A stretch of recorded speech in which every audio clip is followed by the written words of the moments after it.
Hello दोस्तों, नमस्कार। स्वागत करता हूं अपने इस चैनल LPMS क्लासेस में। तो दोस्तों आइए आज फिर से हम करेंगे भारतीय दंड संहिता का ये लेक्चर 4 है। ये हमारा भाग 4 है। अगर भाग 1, 2, 3 नहीं देखे हैं तो जाकर देख लें। ये डिस्क्रिप्शन बॉक्स में इसका लिंक दिया हुआ है। जब प्लेलिस्ट में चले जाएँ, भारतीय दंड संहिता के नाम से एक प्लेलिस्ट है, उसमें आपको तीनों वीडियो मिल जाएगा।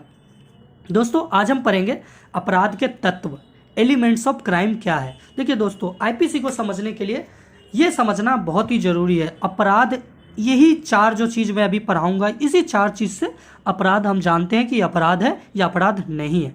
हर एक अपराध में ये 4 चीज़, ये एलिमेंट्स, ये जो तत्व है, ये होना जरूरी है, तभी अपराध माना जाएगा।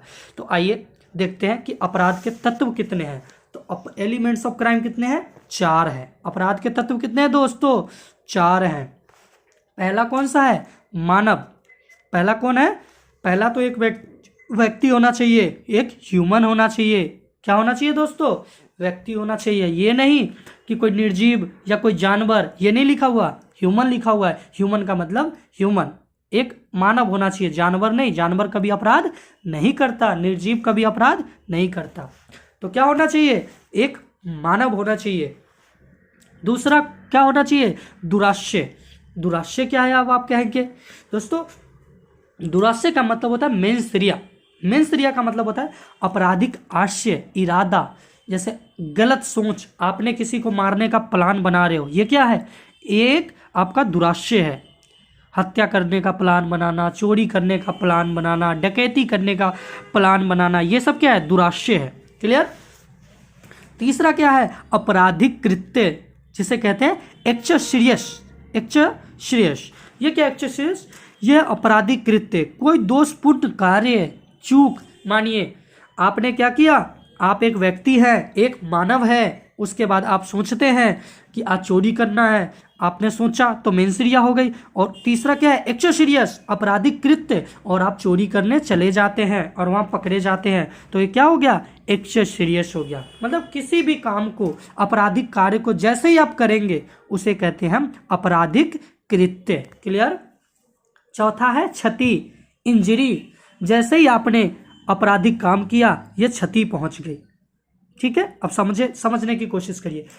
किसी भी क्राइम में एक मानव होना चाहिए, एक आदमी होना चाहिए, एक ह्यूमन होना चाहिए। ठीक है, एक मानव होगा, उसके बाद उसके मन में क्या होना चाहिए? उसके इरादा, उसके सोच में कुछ गलत होना चाहिए। ठीक है, और उस गलत सोच को पूरा करने के लिए वो क्या करेगा? अटेम्प्ट करेगा। क्या करेगा? एक्सोसियस, आपराधिक काम करेगा जो उसने सोचा है। और जैसे ही वो दोषपूर्ण काम करेगा, क्या हो जाएगा? क्षति हो जाएगी। क्योंकि जैसे ही वो, मानो अगर किसी की हत्या करता है, किसी के घर में चोरी करता है, तो क्या हुआ? क्षति हो गई उस व्यक्ति की, और क्षति हो गई तो क्या होगा? ये अपराध हो गया। क्लियर? इन चारों से मिलके बनता है अपराध। समझ में आ गया? एक इसमें दोस्तों एक कानूनी उक्ति है। ठीक है, जैसे लीगल मैगजीन कहा जाता है, कहता है नल्लम पोएना साइन लेंगे। क्या कहता है? नल्लम पोएना साइन लेंगे।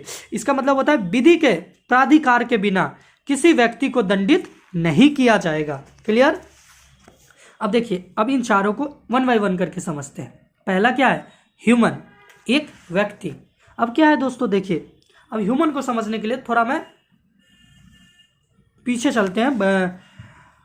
पास्ट में क्या हुआ था इसके बारे में देखते हैं। देखिए, पुराने जमाने में जानवर को भी क्या होता था? पनिशमेंट दी जाती थी। ठीक है, मगर क्या हुआ? समय बीता तो लोगों ने देखा कि जानवर जो है वह ना समझ सकता है, ना सोच सकता है, ना उसको ये पता है कि क्या अच्छा है क्या बुरा है, यह भी नहीं समझ सकता, तो फिर इसे सजा क्यों दिया जा रहा है? क्लियर? अतः अंत में यह माना गया कि प्राकृतिक जो है, मानव जो है, वह दोषी है, उसे जेल, दंड या कारावास या मानव को दिया जाए, किसी जानवर को नहीं। क्लियर? पहले क्या होता था? पहले तो दोस्तों जानवर को भी क्या किया जाता था? ईंट मार मार के, मतलब राज्य से निकाल दिया जाता था, उसको भी मृत्यु दंड दे दिया जाता था, है ना? ऐसे होता था। मगर अब ऐसा क्या है? अब ऐसा नहीं है। आदमी की सोच बदली। आदमी पढ़े लिखे हुए व्यक्ति, तो उन्होंने देखा कि नहीं, ये तो गलत है, वो सोच ही नहीं सकता। ये किसके लिए है? मानव के लिए। आईपीसी की धारा 1860 की धारा 11 में मानव की परिभाषा दी गई है। किसकी? मानव की। ये जो परिभाषा है इसमें बताया गया है कि व्यक्ति क्या है? प्राकृतिक व्यक्ति होनी चाहिए। व्यक्ति का मतलब प्राकृतिक व्यक्ति, जैसे हम आप लोग, है ना। और दूसरा कहा गया है संगम का मतलब एसोसिएशन, कंपनी, ये कानूनी व्यक्ति हो गया। व्यक्ति कितने प्रकार के होते हैं दोस्तों? 2 प्रकार के। ये अभी हमें धारा 11 में अभी हम पढ़ेंगे, ठीक है। तो ये व्यक्ति जो ह्यूमन है इसके बारे में धारा 11 में बताया गया। अब क्या है? ये जो सजा होगा, ये कारावास होगा, ये जेल होगा, ये किनको होगा? प्राकृतिक व्यक्ति को होगा। किसको होगा? हमें होगा, आपको होगा। हम प्राकृतिक व्यक्ति हैं। देखिए, व्यक्ति 2 प्रकार का होता है। धारा 11 में बताया गया कितने प्रकार का? 2 प्रकार का। एक होता है प्राकृतिक व्यक्ति, दूसरा होता है कानूनी व्यक्ति। देखिए, कानूनी व्यक्ति कौन है? जैसे कंपनी हो गई, संगम हो गई, ये कानूनी व्यक्ति हो गया। और हम क्या है? हम प्राकृतिक व्यक्ति है। क्लियर? तो हमें क्या होगा? सजा मिलेगी, जेल होगा, जुर्माना होगा। मगर क्या किसी कंपनी को आप जेल दे सकते हो? किसी संगम को आप जेल दे सकते हो? नहीं। मगर जो कानूनी व्यक्ति है, ठीक है, जो संगम है, उसको सिर्फ जुर्माना लगेगा। क्या लगेगा? जुर्माना लगेगा। और उन कंपनी के अधिकारियों को दंड दिया जाएगा। अब मानिए एक कंपनी है जिसने फ्रॉड कर दिया, तो कंपनी को तो आप सजा दे नहीं सकते ना। कंपनी को क्या फर्क पड़ता है? तो आप कंपनी पे पनिशमेंट लगाओगे कि भाई ये 5 लाख 10 लाख का तेरे ऊपर पनिशमेंट है। और उसमें जो अधिकारी है जिन्होंने क्राइम किया है उनको तो सजा मिलेगी, मगर कंपनी पे सिर्फ पनिशमेंट लगाया जाएगा, पैसे के लगेंगे। क्लियर? चलिए आगे इसके बाद देखते हैं कि ये जो मानव है, मानव अपराध कब करेगा? कैसे पता चलेगा? तो प्रत्यक्ष रूप से मानव शामिल होगा।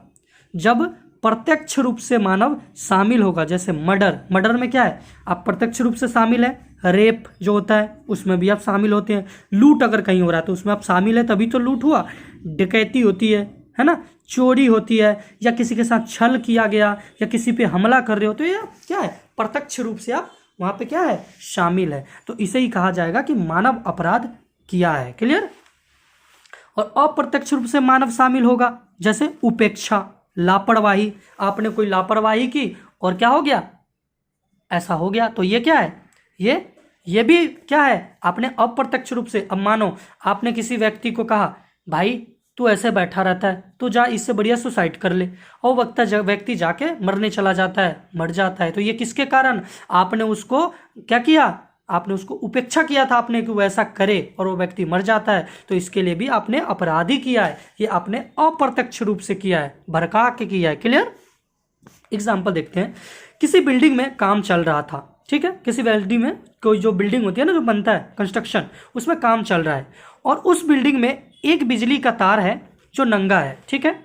अब एक मजदूर उस तार पे क्या करता है? पैर रख देता है, जिससे उसको बिजली का करंट लगने से मृत्यु हो गई।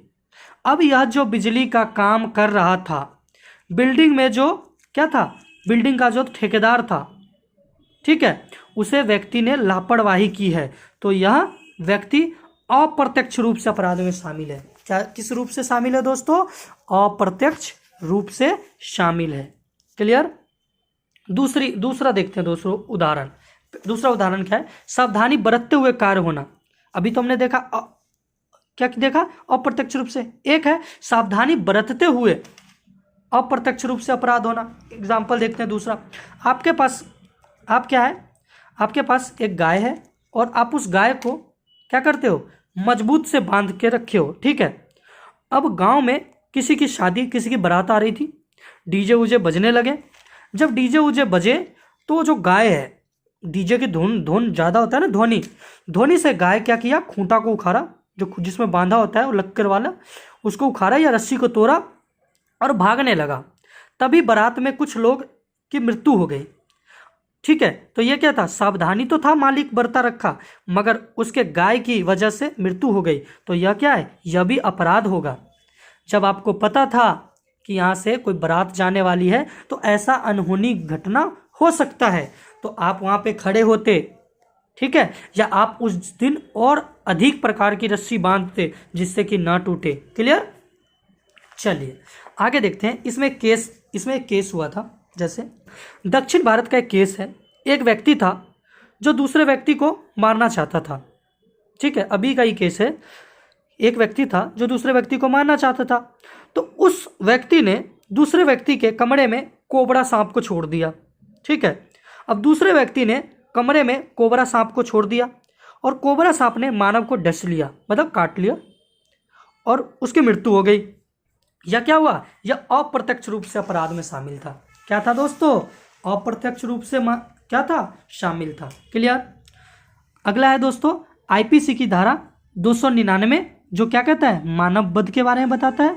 और आईपीसी की धारा 300, ये किसके बारे में बताता है, हत्या कि जानबूझकर हत्या किया गया है। देखिए, जानबूझकर हत्या किया गया है तो धारा 3 कि कौन सा लगेगा, धारा 300। और अप्रत्यक्ष रूप से हत्या किया गया है तो उसको कहेंगे मानव वध। क्लियर।